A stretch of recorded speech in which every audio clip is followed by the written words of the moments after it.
नमस्कार। स्वागत है आप सभी को। आप सभी लोगों को महाशिवरात्रि व्रत की हार्दिक शुभकामनाएं। आज की विषय है महाशिवरात्रि व्रत की सुंदर कथा। महाशिवरात्रि का व्रत भगवान शिव को समर्पित है। इस दिन विधिवत भगवान शिव की पूजा की जाती है। इस दिन शिवलिंग की पूजा का बहुत महत्व है। यह व्रत फाल्गुन महीने में रखा जाता है। इस साल यह व्रत 8 मार्च 2024 को रखा जाएगा। इस व्रत को पूरे देश में बहुत ही धूमधाम से मनाया जाता है। महाशिवरात्रि के दिन सुबह से लेकर रात तक शिव मंदिरों में शिव के भक्तों की भीड़ जमा रहती है। ऐसी मान्यता है कि इस शिव और माता पार्वती का विवाह हुआ था। हालांकि इस दिन को लेकर बहुत सारी कथाएं हैं। ऐसे में आइए जानते हैं महाशिवरात्रि व्रत की कहानी के बारे में।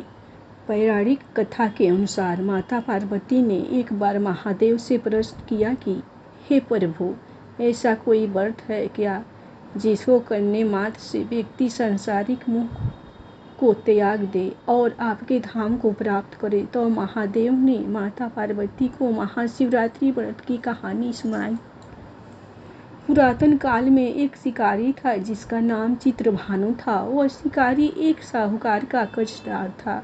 कर्ज न दे पाने की स्थिति में साहूकार ने उसे एक शिव मठ में बंदी बना दिया।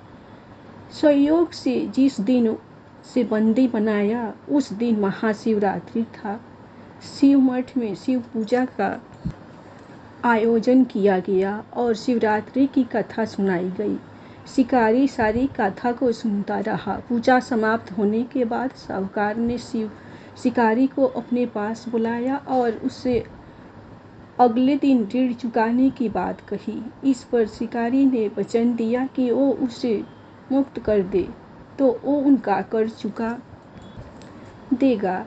उसके बाद शिकारी जंगल में शिकार के लिए आ गया। शिकारी की खोज में उसे रात को हो गई। जंगल में ही उसने रात बिताई। शिकारी एक तालाब के किनारे एक बेल के पेड़ पर चढ़कर रात बीतने लगा।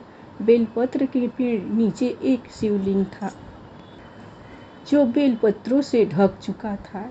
इस बात का शिकारी को कुछ भी पता नहीं था। आराम करने के लिए उसने बेलपत्र की कुछ पत्तियां तोड़ी जो शिवलिंग पर गिर गई। उस दिन शिकारी भूखा प्यासा उस स्थान पर बैठा रहा। भूखे रहने से उसका व्रत हो गया। तभी वहां पर गर्भ अवस्था में एक हिरनी आई। शिकारी ने धनुष पर तीर चढ़ाकर हिरनी को मारने की जैसे ही कोशिश की वैसे ही हिरनी बोली, मैं गर्भ से हूँ, शीघ्र ही बच्चे को जन्म दूंगी। तुम एक साथ 2 जीवों की हत्या करोगे, यह उचित नहीं होगा। मैं अपने बच्चे को जन्म देकर शीघ्र ही तुम्हारे पास आ जाऊंगी, तब तुम मेरे शिकार कर लेना। शिकारी ने तीर वापस ले लिया। हिरनी भी वहां से चली गई। धनुष रखते समय कुछ बेलपत्र फिर से शिवलिंग पर गिर गया। इस प्रकार उससे अनजाने में ही प्रथम प्रहर का पूजा पूर्ण कर ली। कुछ देर बाद एक और हिरनी उधर से निकली। पास आने पर शिकारी ने तुरंत ही धनुष पर तीर चढ़ाकर निशाना लगाना चाहा, लेकिन तभी हिरनी ने शिकारी से निवेदन किया कि मैं थोड़ी देर पहले ऋतु से निवृत्त हुई हूँ, कामातुर हिरनी हूँ। मैं अपने पति से मिलकर तुम्हारे पास आ जाऊंगी। शिकारी ने इस हिरनी को भी जाने दिया। शिकारी विचार करने लगा। इसी दौरान रात्रि का आखिरी प्रहर भी बीत गया। इस बार भी उसके धनुष से कुछ बेलपत्र शिवलिंग पर जा गिरे। इस प्रकार उसके द्वारा दूसरे प्रहर की पूजन प्रक्रिया भी पूर्ण हो गई। इसके बाद तीसरी हिरनी दिखाई दी जो अपने बच्चे के साथ इधर से गुजर रही थी। शिकारी ने धनुष उठाकर निशाना साधा। शिकारी तीर को छोड़ने वाला ही था कि हिरनी बोली, मैं इन बच्चों को उनके पिता को सौंप कर लौट आऊंगी, मुझे अभी जाने दो। शिकारी ने ऐसा करने से इनकार कर दिया। उसने बताया कि 2 हिरनी को मैं छोड़ चुका हूँ। हिरनी ने कहा कि शिकारी, मेरा विश्वास करो, मैं वापस आने का वचन देती हूँ कि शिकारी को तब हिरनी पर दया आ गई और उसे भी जाने दिया। उधर भूखा प्यासा शिकारी अनजाने में बेल की पत्तियां तोड़कर शिवलिंग पर फेंकता रहा। सुबह की पहली किरण निकली तो उसे एक मृग दिखाई दिया। शिकारी ने खुश होकर अपना तीर धनुष पर चढ़ा लिया। तभी मृग ने दुखी होकर शिकारी से कहा, यदि तुमने मुझसे पूर्व आने वाली 3 हिरणियों और बच्चों को मार डाला है तो मुझे भी मार दो। मैं उन हिरणियों का पति हूँ। यदि तुमने उन्हें जीवन दान दिया है तो मुझे भी छोड़ दो, मैं अपने परिवार से मिलकर वापस आ जाऊंगा। शिकारी ने उसे भी जाने दिया। शिकारी से अनजाने में ही व्रत, रात्रि जागरण, सभी प्रहर की पूजा और शिवलिंग पर बेलपत्र चढ़ने की प्रक्रिया पूरी हो चुकी थी। शिव की कृपा से इस व्रत का फल शिकारी को तुरंत प्राप्त हुआ। भगवान शिव की कृपा से शिकारी का हृदय बदल गया। शिकारी का मन निर्मल हो गया।